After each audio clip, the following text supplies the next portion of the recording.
Hey everybody, thanks for joining us again for another week. This week we are covering the topic what is really worth the art and science of appraisals, American Coin Currency live podcast. We are here with our guest Erica Hollycross. Appreciate you being here. John Mady, CEO, founder of American Coin Currency, host Dustin Lee, uh, social lead, social marketing, all there, everywhere.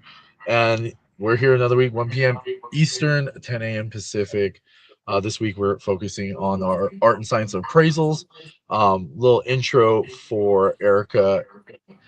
Erica Holycross is an ISA AM, a national personal property appraiser with prestigious state services, accredited member of an international society of appraisers.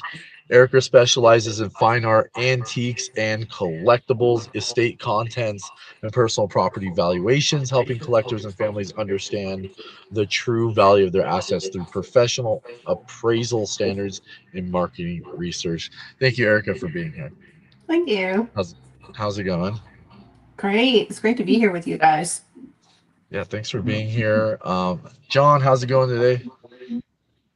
Oh, today's going great. I'm really excited about today's show. This is a subject that I have much interest in. So I can't wait to hear more about what Erica has to share and shed light on the world of appraisals. Yeah, that's a really good subject. There's a lot of crossing paths and correlation with what we do. I mean, appraisals are very important to understand the valuation of anything at this point, and having experts like Erica here is going to really help kind of open that picture for everybody to understand like how it works, the ins and outs. But yeah, we wanted to figure out like, start with like where'd you start? Like how'd you end up becoming an appraiser? Like what are some of the ways to become one? Do you have to go to school? Is there some type of training? Like, how's that work? Well, I find that many of the appraisals that I know, we came to appraisal through a very circuitous route. So I don't know many people who said, I'm going to grow up and be an appraiser. And it's sort of like you get involved in whatever it is you get involved in. For me, Sure. I ended up, I went to art school. So I have my Oh, okay. undergraduate degree in drawing and painting, and then I have a master's in sculpture. And then I Mm. ended up teaching college. So I taught drawing and painting in college for several years. And what I found out was that I wasn't really, I wasn't the, I don't want to say I wasn't the best teacher, but I didn't like teaching wasn't what I thought it was going to be. And Mm. so I made a pivot, sort of midlife, and I ended up in the auction world. So I ended up working for an auction house, realized Okay. that I had a knack for valuation, and I've always loved stuff. So that's how I ended up getting into appraisal work. So through doing valuation at the auction house, and then I ended up finding the International Society of Appraisers, and then going through their courses, and then getting certified through them. So Okay. that's how I got here, and I love Interesting. it. Yeah. It's like it's a dream job. I couldn't have invented this job for myself, honestly.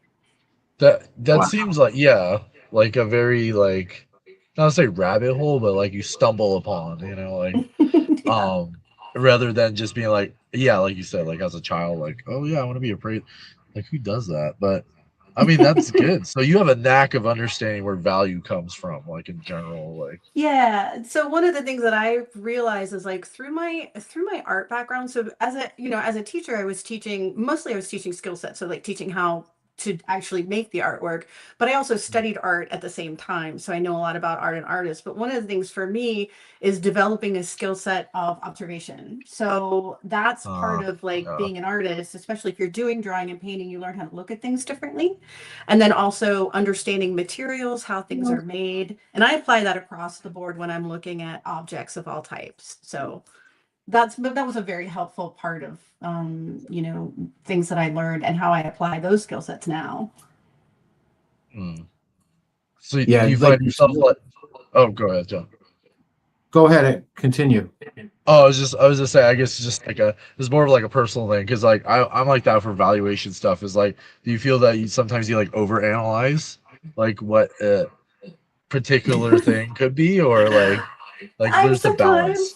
Yeah, sometimes Yeah, there's we're those rabbit holes, you know. yeah, I mean, it's definitely a balance, and I think the more I do it, the more I get a feel for it. And then, you okay. know, like I get a feel for metals, or I get a feel for, you know. So, for instance, at the auction house I worked at for several years, we got a lot of African masks, and they were being made um in this time period. So they weren't you know, they weren't antiques, but they were using traditional methods. So then I was able to see like what traditional methods look like, but not like where aging, you know, the process of aging something and the difference of something that has aged naturally, and then being able to like be able to compare that, like surfaces and materials and what that looks like. Does that make sense? Absolutely. Yeah, Yeah, yeah. I'm yeah. sure you come across that in coins all the time. Like if something, you know, when you have something that's been has an artificial patina versus like a natural patina, Yeah. that's like a Yep. dead giveaway that what you're looking at is maybe something other than what it's trying to tell you it is. Sure. We've Yeah. recently had a show, and the subject was toned Yeah. coins, in particular toned Mm, Morgan silver dollars, because they seem to tone more than other silver coins. Mhm. And the way a naturally toned Morgan from the 1800s looks, as opposed to an artificially toned Morgan, uh, to someone who's not an expert, you really, you might not be able to tell, but mhm. after doing this for years and years, it's very, at a glance, I could tell if one has been artificially toned as opposed to naturally toned. So Right. over time, you just get the feel for these things and the eye, and that patina on items is, to me, what brings a lot of value. Um, it breaks my heart when I get a coin. I purchase, if someone brings in coins, a lot of times they're ungraded, and let's say it's something that's particularly rare and valuable. I could tell for the most part if it's been cleaned at some point, Mhm. and even if it was cleaned 50 years ago, um, that still will greatly affect the value of that piece, as opposed to having it just never had been cleaned. And we're talking on some pieces where you're talking about tens of thousands of dollars difference in value, because someone took a rag to it at some point and figured, oh, I want to make this shiny. And I always use the analogy. It would be like taking an antique piece of furniture and sanding it down and restaining it, refinishing it. Mhm. Yeah, You get rid of all exactly. that natural beauty. And so, yeah, I get And yet it's exactly what hard. you're And yeah, and for people who, I mean, and even, you know, even for me, like there's certain things like, you know, you don't know, do you clean it or not clean it? You know, like sometimes with like say like with some paintings, you know, if they're cleaned and they're preserved, it actually increases the value versus takes away from the value. However, you know, so it's like doing your research to know, should I have this clean? Should I have it refinished? Should I keep it the way that it is? So it sounds like coins are that way. Absolutely. Yeah. Yeah. It's similar with I'm in the Pokemon card industry, so like it's the same thing. Some people want to just like clean it, but if they start using chemicals and they go and send Mhm. it to grading, they're gonna put it as an altered card. So like there's Right. like ways to do it like with like humidifiers and using water and stuff like that. But once you start using those chemicals, it's like they got to this point where the grading companies are like recognizing the chemicals on the cardboard. So they're like, Oh, now we wow. see people doing it. And there's, now the people are, putting it publicly out there that they clean the cards. So they all have to understand like what chemicals are being used. And yeah, Yeah, it's so fascinating. it's, Yeah. it's The same across true the like board. say Yeah. yeah, it's like the same true like with an you know with maybe like a you know like an oil painting, like having it Right. done Yeah. professionally with someone who really knows what they're doing Exactly. to make sure that they're using the right chemicals, they're preserving it properly, they're doing all the right techniques. Yeah. That's 100%. Yeah. Yeah, it's so interesting. I But yeah, personally one. love a patina. So Yeah, I it love looks old things and good. aged things, and you know, I Yeah, think they're naturally really aged, you can't go wrong. Like no, yeah. just looks is so appealing. Like that I nature is agree. created that this is made the decision for us. So like there's such an eye appeal to that, and Oh, I love that. like Made the decision for us. Yeah, I mean, I just went quartz hunting. Like I went crystal hunting yesterday, or like I was looking for petrified wood. Like these are things I just can't create. Like it just Mm-hmm. the earth creates it for me. I'm lucky to come across it. Mm-hmm. Um, So, but real yeah, quick, one. Erica, Oh, do Yep. go you ahead. do you Columbus, Ohio, where you said you are now, Yeah. and so, Cincinnati and Cleveland. There's Mm-hmm. um there's a lot of old money in in some of those areas. Mm-hmm. Um, so I would imagine that there's some estates that have some absolutely wonderful treasures. Uh, Mm-hmm. is a lot of your business, is that coming from that area, or do you go around the country? I'm Um, Uh, Yeah, I'm national, so I tend to travel quite a bit. I would say over the past year, mostly out in the Southwest, so California, Utah, New Mexico, Arizona areas, and also Manhattan. So, you oh know, wow. yeah, yeah. it's a great So spot. yeah, so I travel quite a bit. So wherever they are. So I work my company, the company that I work for is national. So I have my own company, but I tend to get I do it's a really great opportunity to work for the national company. So that way I get to travel a lot. And I get to see quite a bit. It's really exciting. I've seen some really, really major important collections and gotten to be in the presence of things where I'm like, am I supposed to be here? Uh, Like, oh, this is amazing. Did you, I Forbidden. I know yeah. exactly what you're saying. You get Yeah, that where you're like handling certain something and feeling. you're like, oh, yes. Yeah. Yeah, it's exciting. Yeah. Yeah. And where we are down here in South Florida, Palm Beach, Jupiter, Boca Raton, there's just Mm-hmm. there's just so much stuff that I've seen, aside from just like we said when we were talking about before we started the show, how I just focus on certain things, obviously coins and old notes and some other collectibles.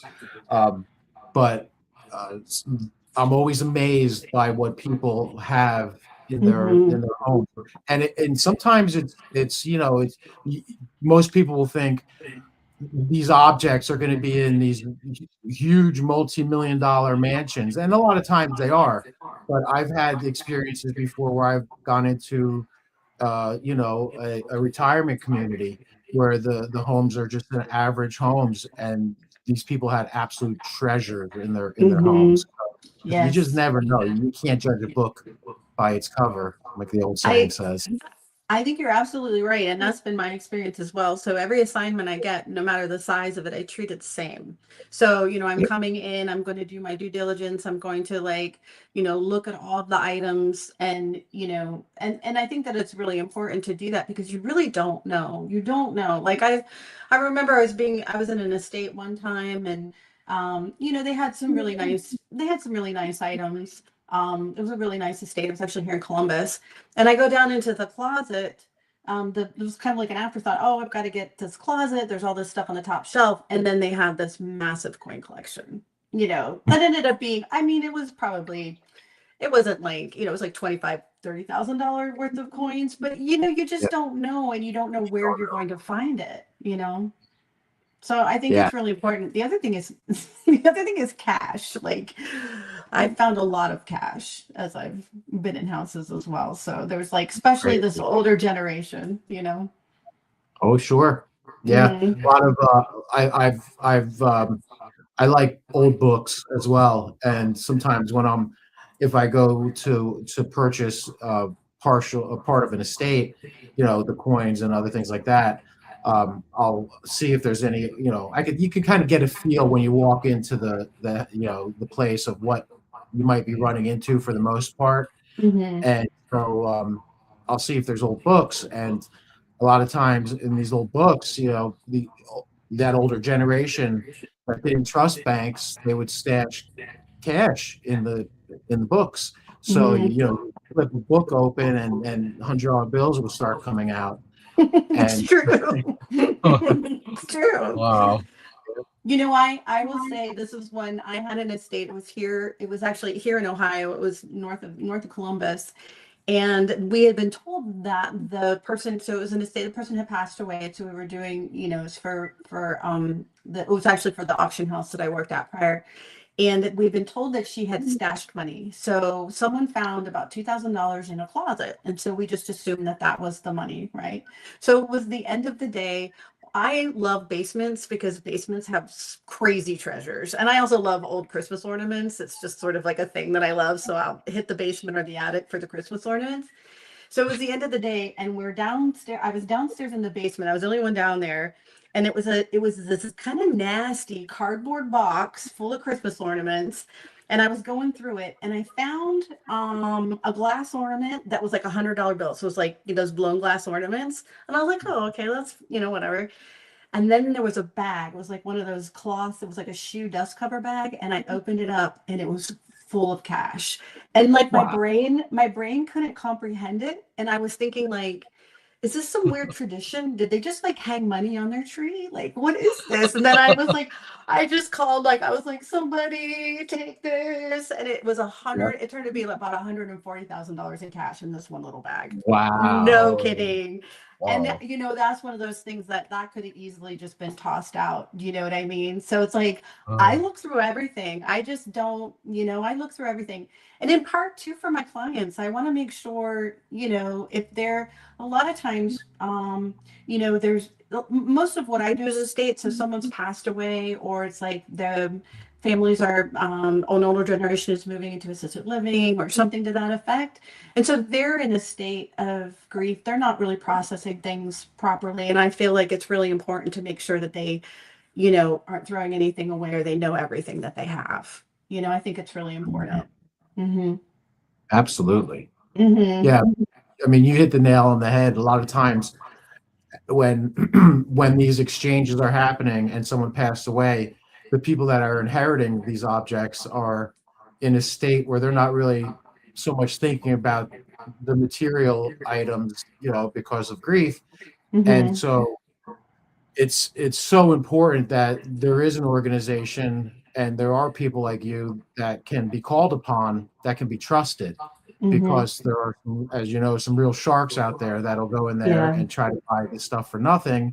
Yeah. And in the case of you finding cash, I'm sure there's people that wouldn't even have said anything and just Yeah. said, you know, I couldn't. That's just put not it my. aside. So it's I don't think really, I could do really, what I do, you know, and no, I just couldn't, I wouldn't be able to do it. Yeah. I agree. I agree, and that's why, like, it's just so important. And we're always stressing this on the show, that you work with someone who's trusted, who's verifiably trusted. Mm-hmm. And so Absolutely. in our business, we have the ANA, the American Numismatic Association, and I always tell people who are either getting into, you know, investing in coins and collecting, whether they're local or, you know, I just get a random call, you know, go onto their website, money.org, and, you know, any respectable dealer will be a lifetime, or at least a member. Like, we're lifetime members, but they'll at least be a member of that organization, among other organizations. So there are ways to verify uh, the, you know, the trustability and all that good stuff. But it is so important because you know, nobody wants to leave money on the table, so to speak. Mm-hmm. That's right. And so, you know, at that time when these items are being transferred from one generation to the next, if that's the case, then having someone like yourself is just absolutely so important. So we're happy that you're out there helping.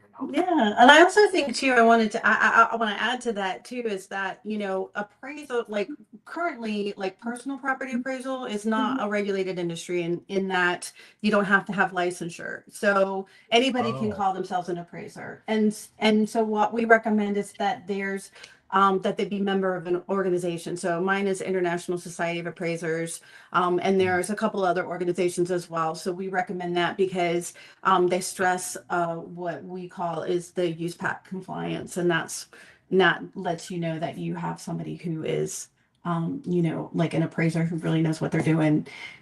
Yep.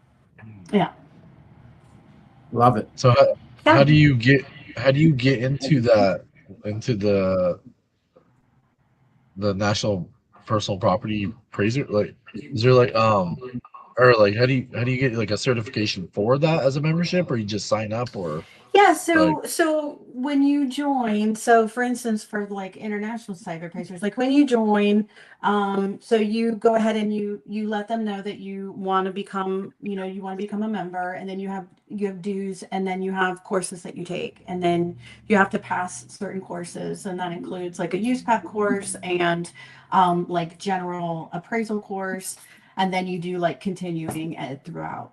So yeah, okay, and I'm not sure about the other organizations, but I'm guessing that it's similar. I know for myself, like you have to have like references and that sort of thing.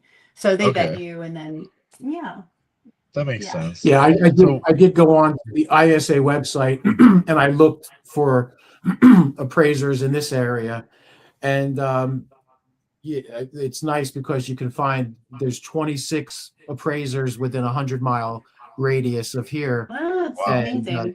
they specialize in all different types of. Hmm. There is some crossover, but everyone it seems to have their areas of expertise, and Yes. uh, so that's wonderful to have that at your It's a fingertips for. Yeah, it is. I have found it's a really great industry. It's kind of a close-knit community, and you start to, get to know people, and everyone seems to be willing to help everyone out. So, it's sort of one of those things like, hey, I've got this thing. This is what I think it is. I think you have more experience with it. What do you think? And then, so we talk a lot amongst ourselves about different things. And mhm. I really like that about the industry. Yeah. So I want to get into like maybe how appraisals work. I know we kind of touched it a little bit, but more of like when it becomes like the the valuation or like just opinion, like because I know Mhm. that may not translate into what the value is, but like it might because your opinion is important, especially being an appraiser. Like, is there like a backlash, like a push, like okay, maybe this is not as valuable, or like your word is final? Like, where's that line? Well, so all appraisals, so it is an opinion. So Right, it's my of opinion, but course. it's an educated opinion. So essentially, Yes. that's what I'm offering. So I'm offering my opinion of value, but it's based on my research and my knowledge, and that sort of thing. So um I'm not like, no, it's just an opinion that people are welcome to get another Right. opinion. So if I'm True. offering one opinion and they don't care for that opinion, they're welcome to go talk to another appraiser.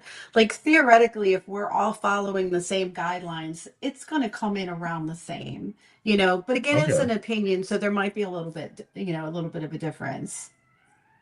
Okay. Has there been Yeah, like a yeah. like a major contrast where you're like this should be more valuable, or something where you're like, oh, maybe this is not as valuable? Like that you were like the second opinion or something. Have you So come across that? um I have done appraisal review before. Yeah. I was asked to do, there was litigation regarding some artwork that had been destroyed in a Um, fire. And the attorneys had two different appraisals. So they had an appraisal done by someone on the West Coast, and they had another appraisal done by someone on the East Coast.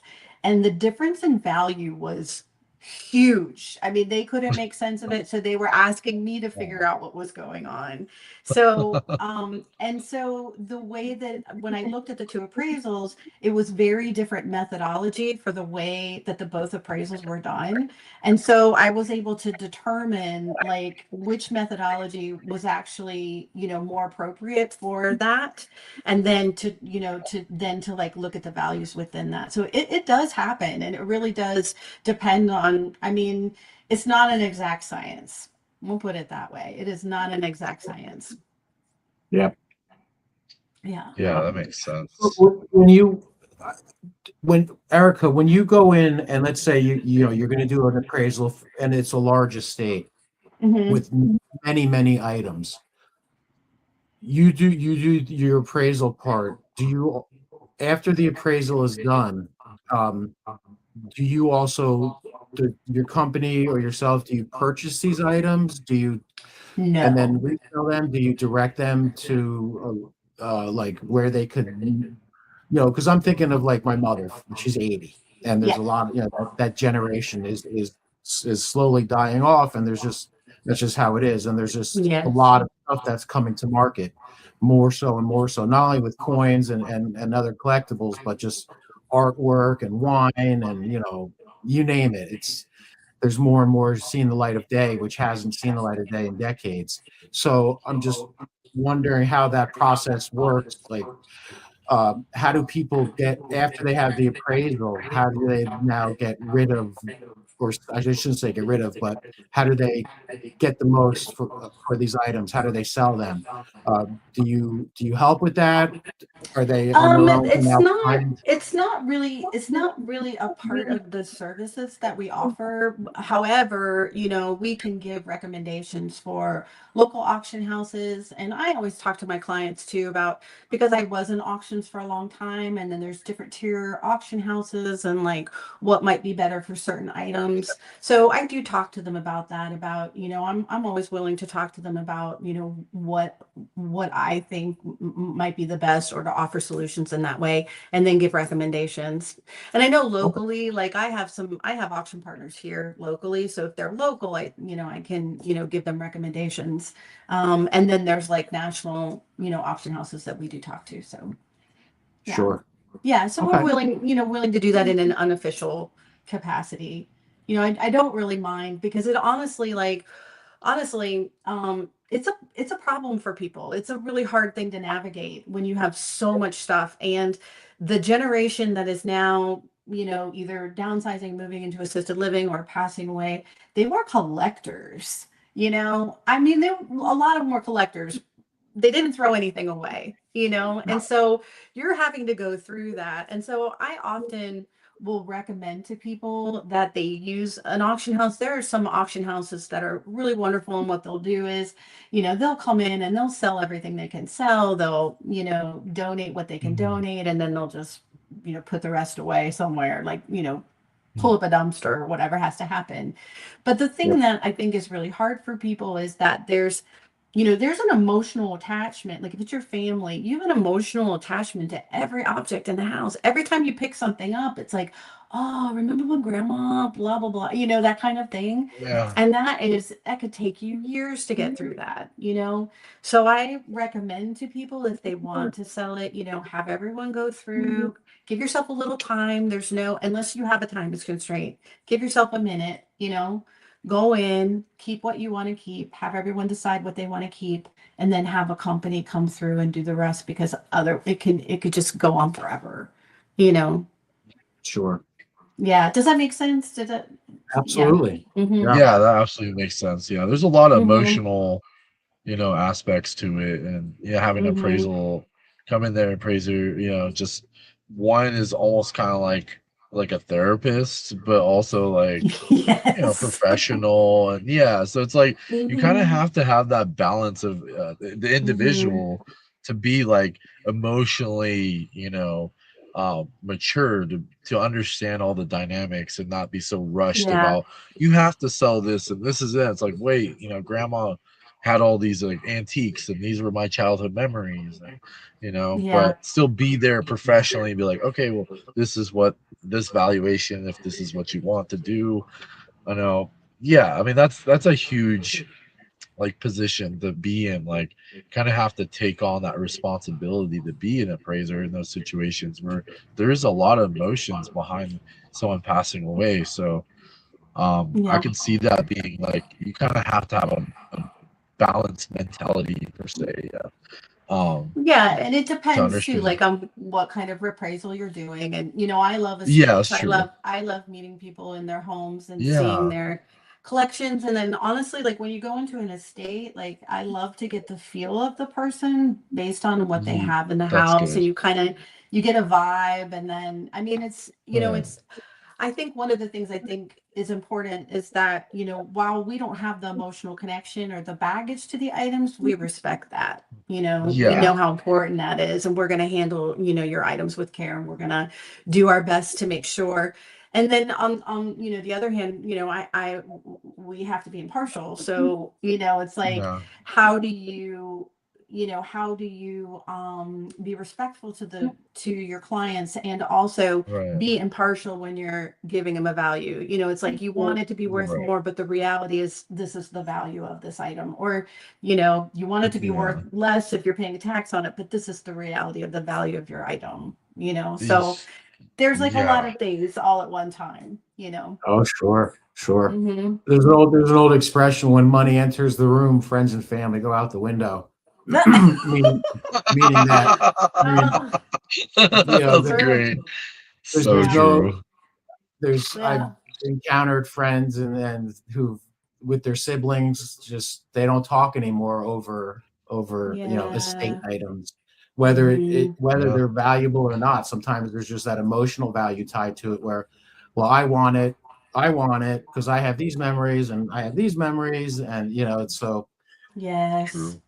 sure. Yeah, it happens quite often. It's not unusual at all for that to happen.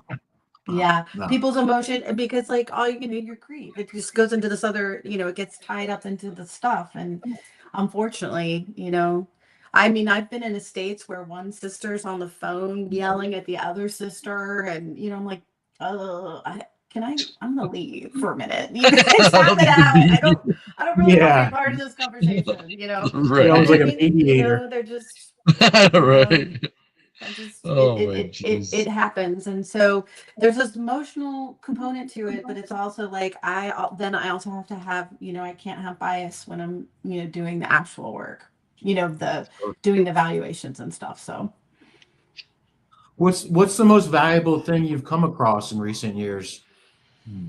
mm, gosh, that probably I would say there was an estate that I was in last year that was like it had multiple museum level collections of different things.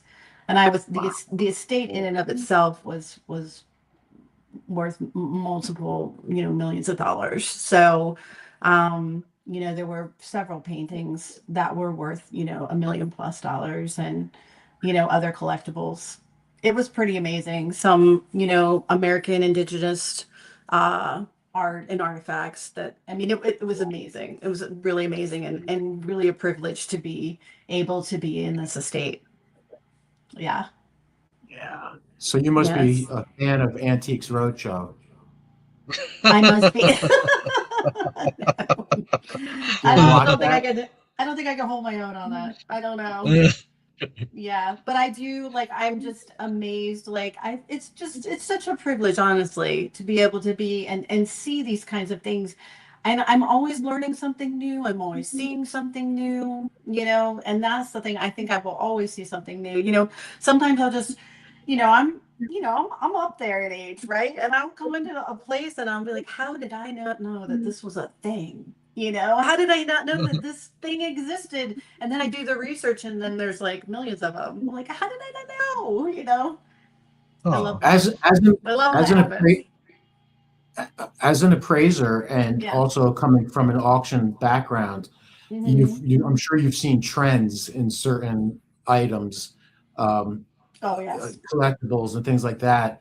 Can you tell us anything about recent trends that you've seen and things that are Hmm. more collectible or desirable than other things? I'm not really sure, like on a contemporary level. It tends to be in the things that I've noticed is that certain generations have certain items, so like, there's always like there's a certain age group that has all the Hummels, you know, and then certain age groups that there's just certain things that you see in for certain generations. Sure. So that's what I've noticed. I True. don't really know contemporary, like what's happening right now in terms of like, because I tend to not be working with contemporary collectors or collections. Generally, it's usually people who are more established, have like older collections, that sort of thing. Again, that's Makes because I'm in Okay. estates. I do estates primarily. So Okay. Yeah. yeah. That makes sense. Yeah. Yeah. Okay. Maybe things will Yeah. change over time a little bit. maybe Well, some yeah, things change. They come kind and of go, right? kind Hmm. of getting into that time of the age is more contemporary. Yeah, that makes sense. Yeah. Yeah, so for our audience, I want to like kind of educate them on like how the appraisal process works. Like I know Okay. there's like, inheritance and then like, okay, we have to call somebody. Like what is the process and like how does it what's the ending result? Like they, go to the auction house or, like you mentioned, like you kind of offer those advice sometimes like, oh, maybe go this direction. Like what is the process? So it really depends on what the needs are. So, for instance, if you are, you have a state, so someone's passed away, and you need to have an appraisal, so you have to pay a state tax. So if you're, in the group, you have to pay a state tax, then you're going to need a personal property appraisal, like on all the items in the estate. And so what happens is you contact an appraisal company to come out, and again, recommending that they, tell you that they're USPAP compliant, because in that case, if it's going to the IRS, you want to make sure that it's USPAP compliant and they're writing an appropriate report that's going to go to the IRS. So in that case, you contact them and say, it's me. I will come to your home or whatever, wherever the place is. And then I will do on site a full inventory of all the items in the house. So I go room to room and I will be taking photos. I take measurements. I look at conditions, and I'll be putting that into my notes as I'm going through. And that can take however many days, depending on the size of the estate. And then once I leave, then I will do all of my research and my valuation remotely, with the photos and all of the item, all of the information I've gathered. So then I will assemble a report, and then, the report is transmitted to you. And typically that's something, like in larger states, that's typically something that goes to you and your financial people. So, Okay. so that's Yep. just like one way. So, but typically it's like, it really depends on what they need an appraisal for. And that's the first question that we ask people typically is, what do you need this for? And that tells me like how I need to approach it, you know? Okay. So I'm Yeah. sure you do a lot of probate work as well. Hmm. um, Yes. when you mention estate tax, uh, you give a current valuation, your opinion of that current valuation Hmm. for estate tax. Do they how do they get cost basis?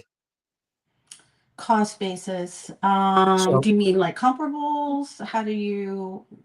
well, is the estate tax based off the total value of the estate, or is it I based think off what those typically. items were bought for, and then the difference that's Oh, I spread? see. Yes. No. So what it is like in an estate, I see what you're asking. So typically with estates, what they want to know is the fair market value of the item. And that is really what the item will sell for in the most appropriate market in a reasonable period of time. So typically we use auctions to use as comparables in those situations. We use auctions, we'll use different kind of marketplaces online, or brick and mortar. And so really it's fair market value, and we use an effective date. And typically if someone's passed away, the effective date is the day of their passing, and so that's the valuation date that we use.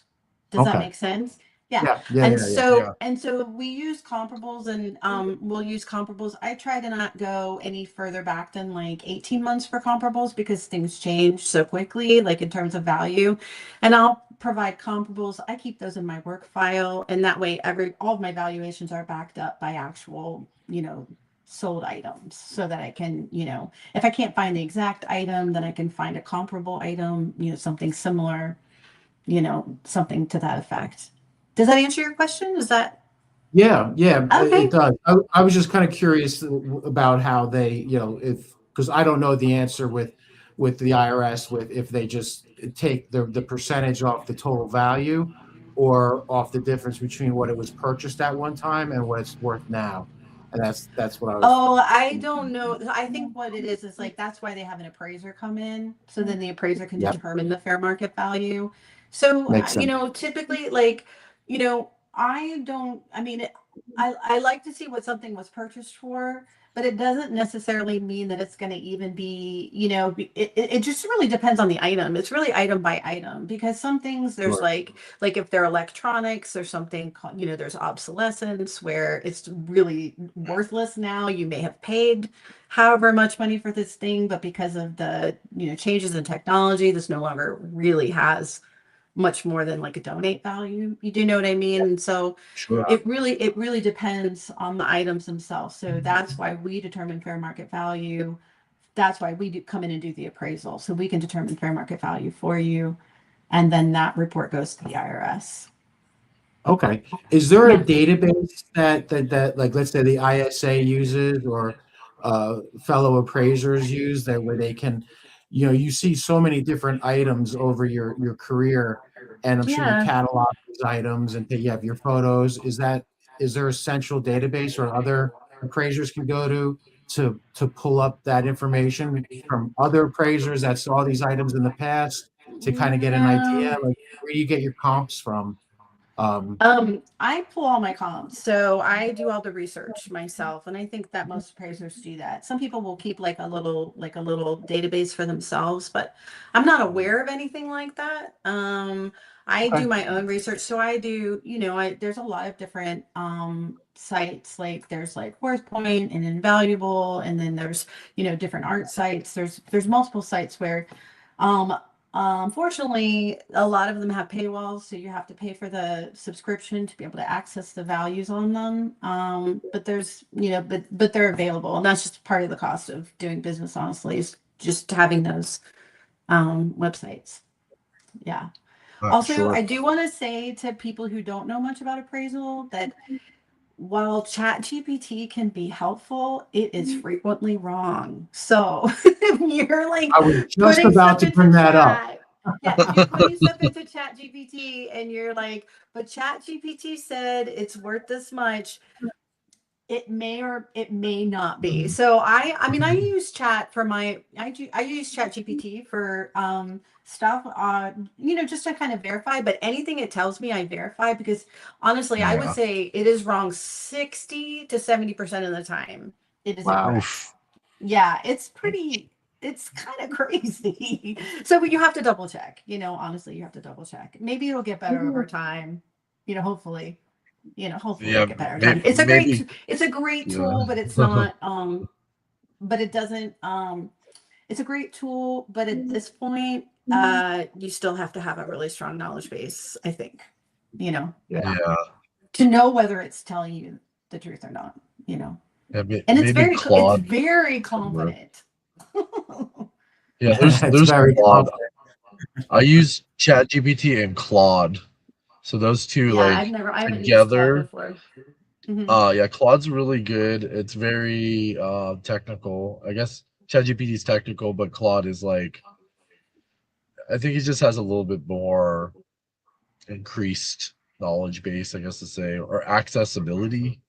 Yeah. Um, but yeah, it could be just as the same really. But Well, and um it's changing so fast. It's so rapid that it's like, right. I mean, maybe in like 5 years it'll just be totally infallible.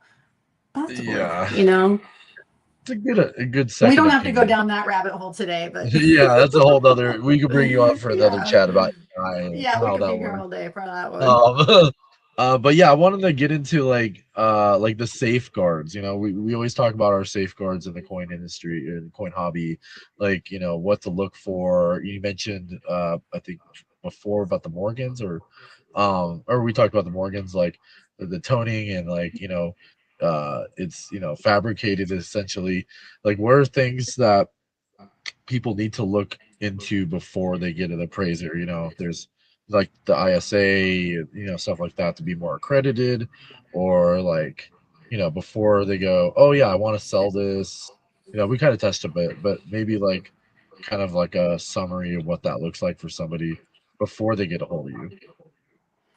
That's a good question. I mean, there are, and again, here we're just talking about AI, but there are different, you can do like reverse image search, you can do, those kinds of things. You can do Chat GPT and ask it ask it like, what should I be looking for? And it might give you information that way. And then you can do sort of your own preliminary research to see before you take it to an expert. That'll save you a little bit of money probably. Yeah. But again, those things are not, they, they can be wrong. So, but it may be able to give you information on what to look for. Is there anything in particular that you're thinking about? Oh, it's Just just like being like, bad or wrong? yeah, like, Yeah. trusting the wrong appraiser, or like, is it, Yes. like, is there a list of appraiser company, like, because ISA is obviously like, but not everybody knows ISA, like, maybe it's just Hmm. an instant, like a Google search, you're like, oh, appraisers in my area, but it's not as accredited, um Well, what if is you that go to any process of like? the, yeah, if you go to one of the organizations, so, in like, because I know with the international site of appraisers, you can go in there and look for an Right. appraiser in your area, and you're going to find someone who has, taken the coursework and is going to be USPAC compliant. And so that's something, that I would recommend making sure that you're going to an appraisal organization. Yeah, Yes, that would be the, exactly.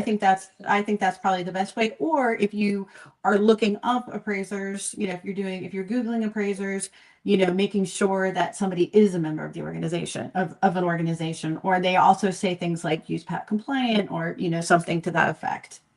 Because there's a lot of appraisers, there's a lot of dealer appraisers, and there's nothing wrong with that, but it's a different kind of appraiser, so that they may be able to say, oh, they'll look at something and they'll say, yeah, that's $30 or that's $50 or whatever, just by looking at it. And honestly, like, I've been looking at a lot of things. I can look at things and be like, yeah, I know that that's that much, but my job is to also provide the,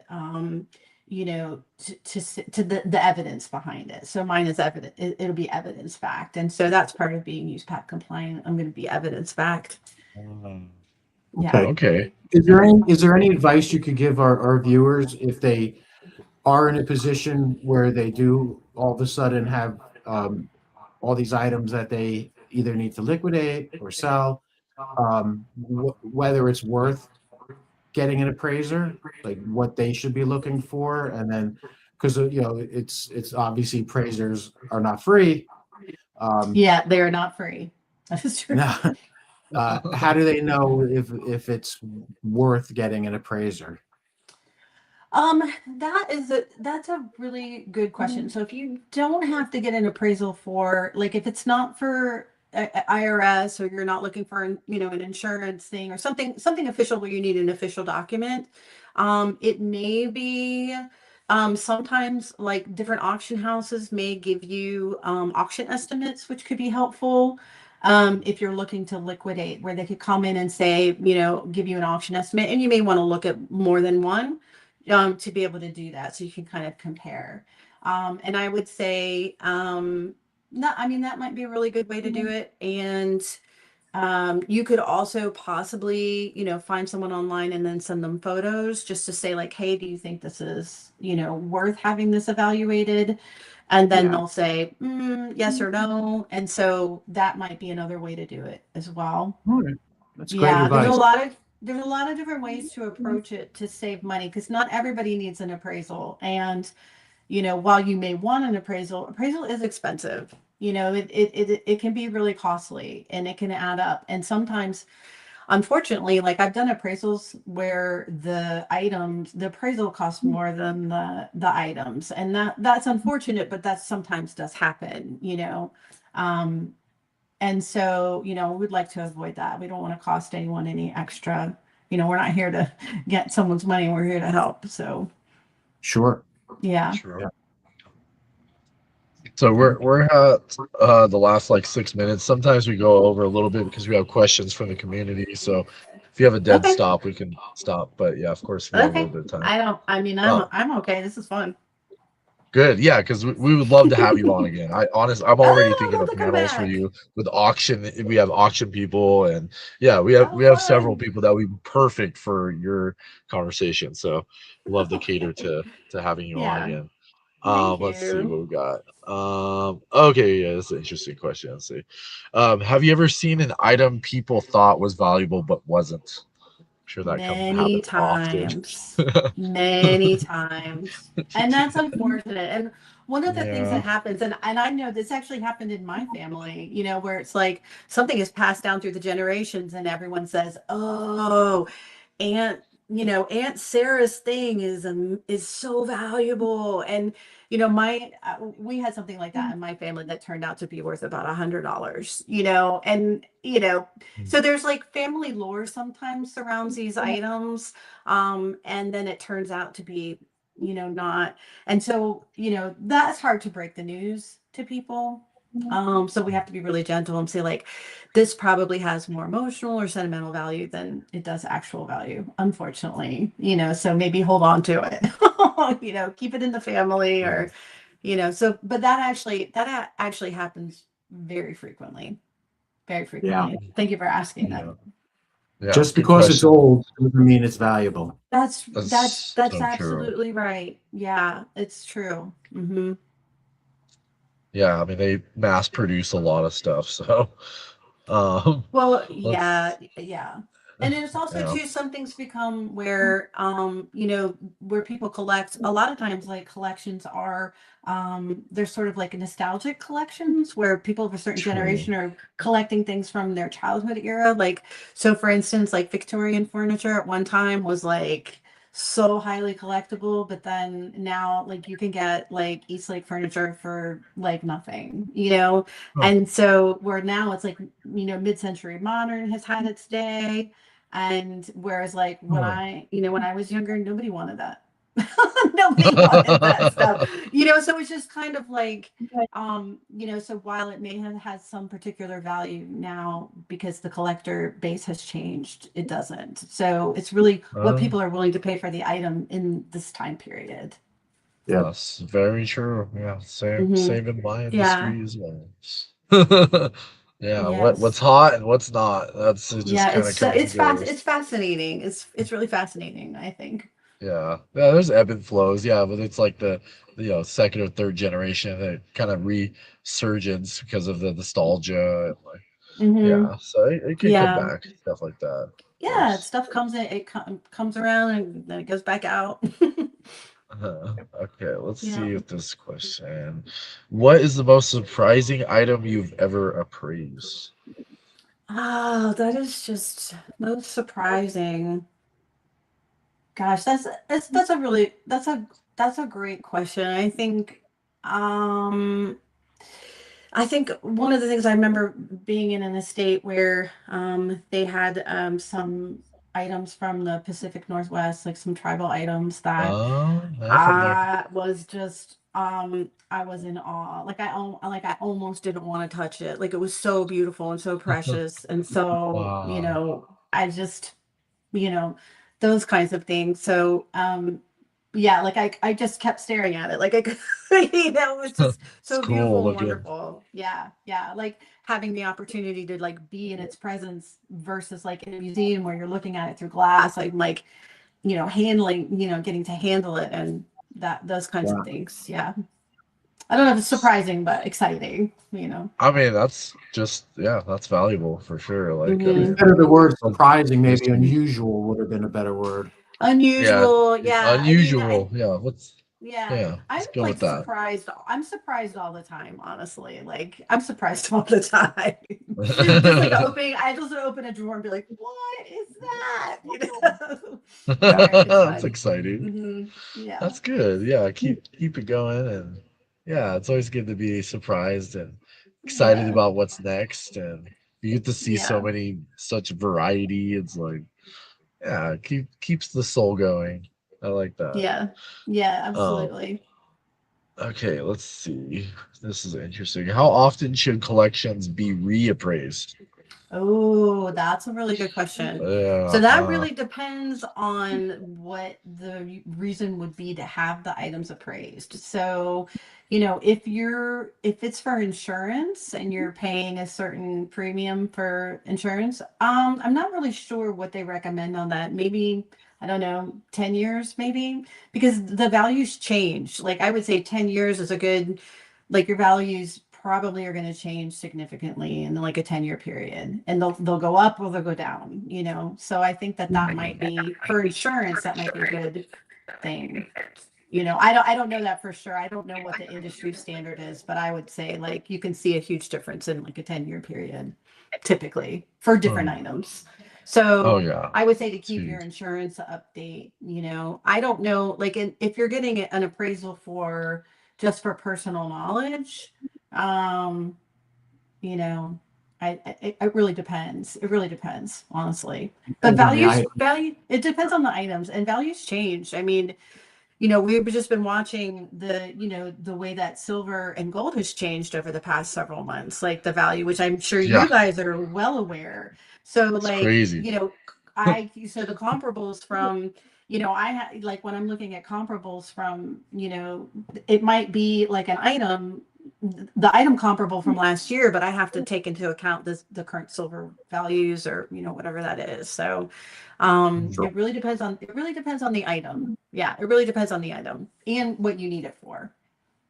I'm sorry, that wasn't very conclusive, but No, that's a good broad spectrum of why you would and why you wouldn't. You know, that makes Yeah. hmm sense. Insurance hmm for insurance purposes, of course, but yeah, personal knowledge, like it may or may not be needed at that point, but like yeah. doesn't hurt.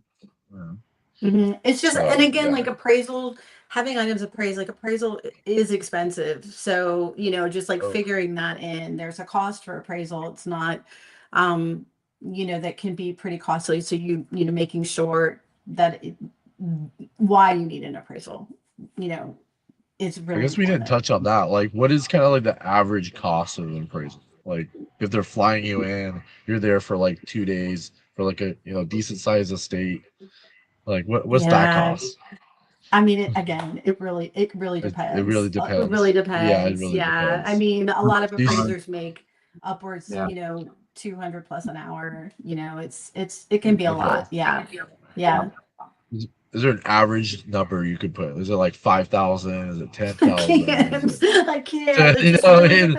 Like, depends. okay, Yes. okay, Every Every that's state appraisal is is valid. All different. right. different. Every Yeah, state of is different. course, of And course. sometimes you have to bring in 100%. multiple appraisers on an estate. You know, it just Oh really, wow. like if it's a massive estate where you have to have, you know, people helping you do the work on it because it's just too large for one appraiser, you know, Yeah. it can really just depend, you know, and every appraiser is different. That's Some are going to charge differently depending, you know, where you're located, where the, you know, what their, you know, if they're working for a company or not. So yeah, but they can, I mean, it ranges, like honestly, you know, it's a pretty wide range, but it's typically not inexpensive.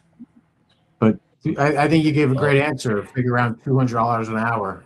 Yeah, and that's in yeah, large that's part that's because decent. appraisers, Yeah. we do have to pay, like we have to pay for our memberships, we have to pay for databases, you know, we have some overhead Uh, that's, you know, that we have to do. And then you're also paying for, you know, a knowledge base, you know, so that Absolutely. you're getting true. a proper Yeah. appraisal. So you're paying people who are knowledgeable, and that knowledge is, you know, that is time, Well, that's energy, that's education, you know, it's continuing not free. education. It's not, yeah, it's not free. No. Yeah. No. Years of expertise. Got to pay for the premium for that for sure. But That being said, I cannot tell you how many people will text me and be like, "Hey, what's this worth?" You know, and I'm oh, I'm like, sure you have like friends that are friends and like, family, "Hey, and I'm can I like, just? oh, I'm okay, at and a I'm flea like, market. What's this? I'm like, all right, I'll do that. I I'm don't at a mind doing that state though. I think sale. it's Like fun. what? I think it's fun. I think it's Yeah, fun. yeah. Like Everybody somebody has sent me that a photo expertise. Yeah, of what was it yeah. recently? They had like they had a box of those old glass Aunt Jemima syrup bottles. They were like, And look. Jemima I'm like, syrup yeah. bottles. Mm. I'm like, That's a collectible. you probably don't need to pass this down to the next generation. I mean, you can, we, but I what don't are you think gonna that use needs it to be for? in the. That doesn't need to be in the will. That's a talking piece. Yeah, look at this. Oh yeah, I used to eat pancakes all the time. All right, like Yeah, I don't yeah, you like. sure Okay, did. you sure Yeah, did. You collected the glass bottles. Great. yeah. Oh yeah. Yeah, we got a There's a couple. guy on YouTube who I can't remember what his name, but he's like, oh gosh, I wish I could remember the site, but it's like he does this whole thing on millennials inheritance.